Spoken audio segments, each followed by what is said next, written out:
सनातन ज्ञान पॉडकास्ट में आपका स्वागत है। आज हम श्रीमद् भागवतम के पन्नों से एक बहुत ही गहरी और मुझे लगता है आज के समय में बहुत प्रासंगिक कहानी पर चर्चा करने वाले हैं। जी। ये चतुर्थ स्कंद का 31वां अध्याय है। इसमें देवर्षि नारद प्रचेताओं को एक तरह से कहें तो जीवन की असली सफलता का रहस्य बताते हैं। हाँ, और दिलचस्प बात यह है कि ये प्रचेता कोई युवा साधक नहीं है। नहीं, बिल्कुल नहीं। ये वो लोग हैं जिन्होंने हजारों साल एक सफल भरा पूरा गृहस्थ जीवन जिया है। और उसके बाद भी उन्हें एक खालीपन महसूस होता है, एक सवाल कि अब आगे क्या। बिल्कुल। तो हमारी आज की चर्चा का मिशन इसी सवाल का जवाब खोजना है, नारद मुनि के नजरिए से कि जीवन का असली मतलब क्या है और उसे कैसे पाया जा सकता है। तो चाहिए पहले इस कहानी की बुनियाद को समझते हैं।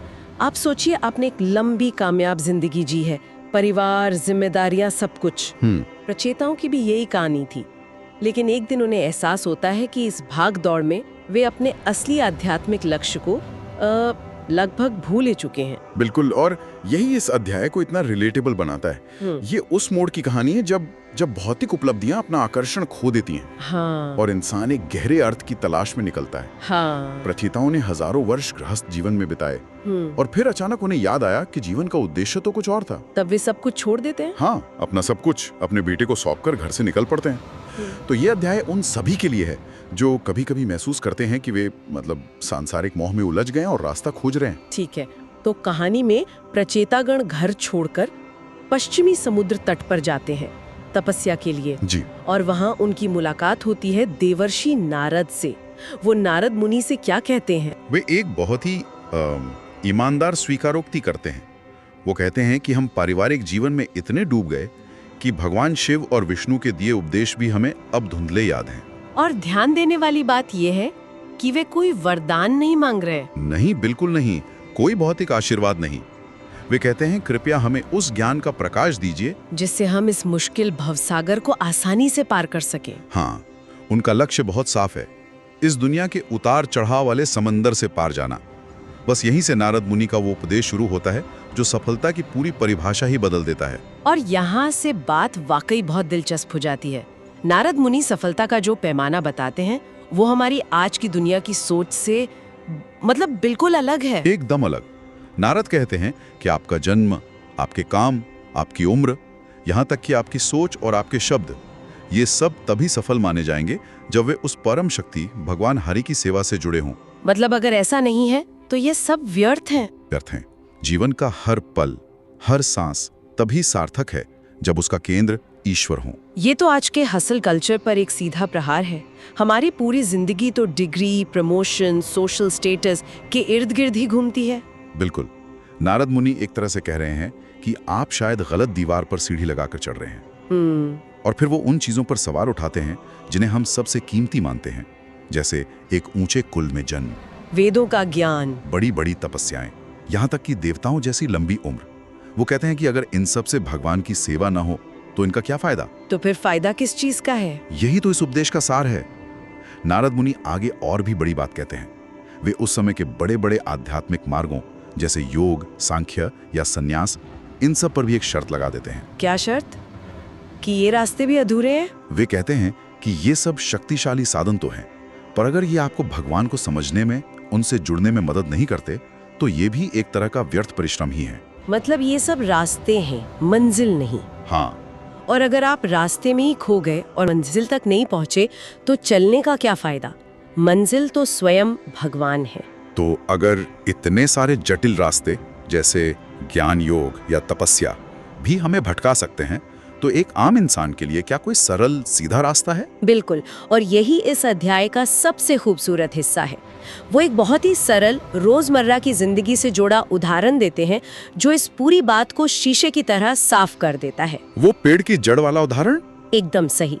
वे कहते हैं जैसे किसी पेड़ की जड़ में पानी डालने से उसके तने, उसकी शाखाओं और पत्तियों सबका पोषण अपने आप हो जाता है। और जैसे पेट में खाना पहुंचाने से शरीर की सारी इंद्रियां अपने आप तृप्त हो जाती हैं। ठीक उसी तरह सिर्फ एक भगवान की पूजा करने से सभी देवी देवताओं की पूजा अपने आप हो जाती है। वाह, ये तो एक तरह से आध्यात्मिकता का 80-20 नियम है। हाँ, आप कह सकती हैं। उस 20% काम पर ध्यान दो जो 80% परिणाम देता है, यहाँ जड़ ही वो 20% है।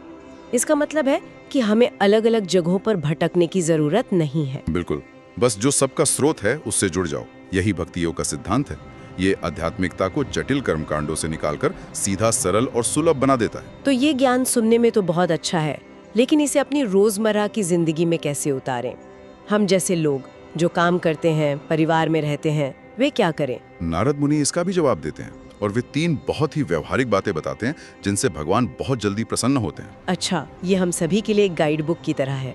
पहली बात है सभी जीवों के प्रति दया का भाव रखना। सिर्फ इंसानों के लिए नहीं, हर प्राणी से, पशु पक्षी कीड़े मकोड़े सबसे। एक भक्त हर जीव में परमात्मा का अंश देखता है और इसलिए किसी को कष्ट नहीं पहुंचा सकता। ठीक है, दया तो समझ में आती है। और दूसरा, जो भी परिस्थिति हो उसमें संतुष्ट रहना, यानी येन केन वा संतुष्टया। एक मिनट, यहीं पे मुझे एक सवाल है। किसी भी परिस्थिति में संतुष्ट रहना, ये आज के समय में बहुत मुश्किल लगता है। हमारा पूरा समाज तो असंतोष पर ही चलता है। हाँ। और बेहतर की चाह पर। हाँ।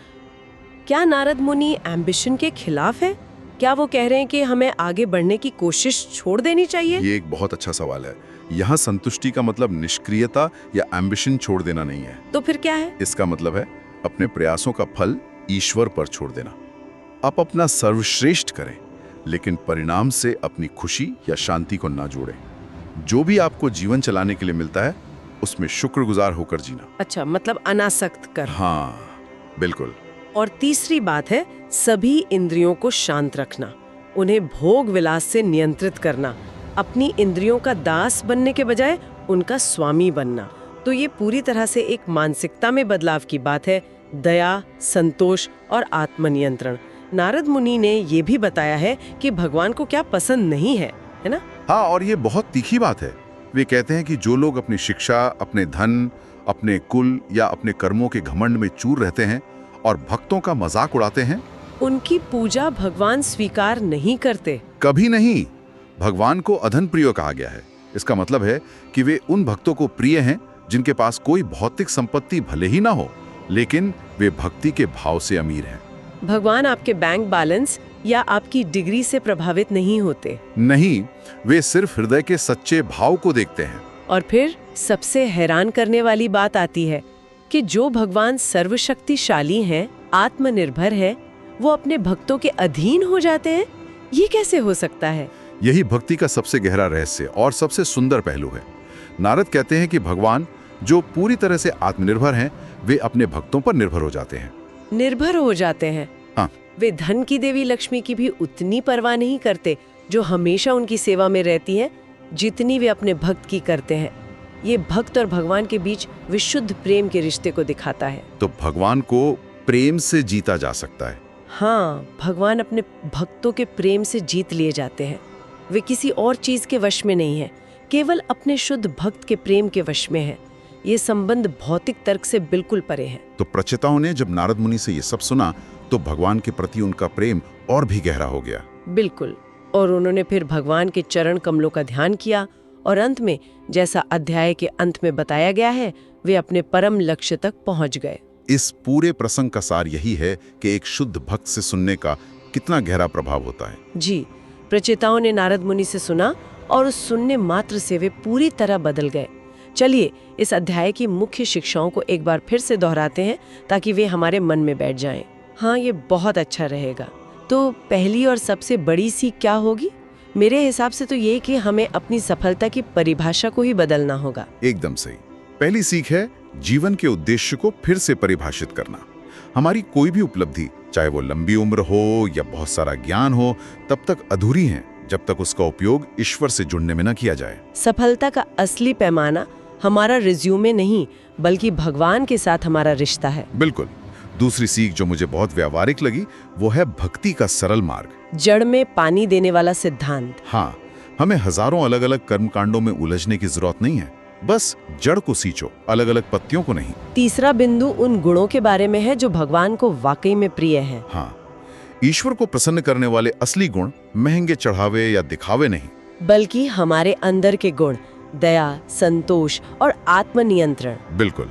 और चौथा, जो आज के समय में शायद सबसे बड़ी बाधा है, अभिमान। तो चौथी सीख है अभिमान का त्याग। अपनी शिक्षा, धन या पद का घमंड आध्यात्मिक रास्ते का सबसे बड़ा स्पीड ब्रेकर है। ये बहुत जरूरी है। ईश्वर एक विनम्र और शुद्ध हृदय वाले भक्त को ही स्वीकार करते हैं। और अंत में 5वां और सबसे सुंदर बिंदु, प्रेम का बंधन।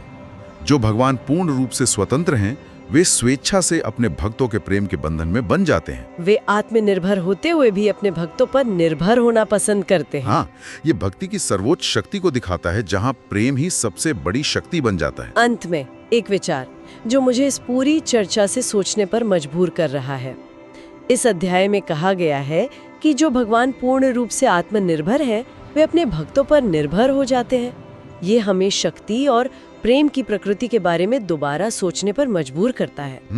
दुनिया शक्ति को नियंत्रण और स्वतंत्रता से जोड़ती है, लेकिन शायद सबसे बड़ी शक्ति स्वतंत्र होने में नहीं, बल्कि स्वेच्छा से किसी के शुद्ध प्रेम में बंध जाने में है।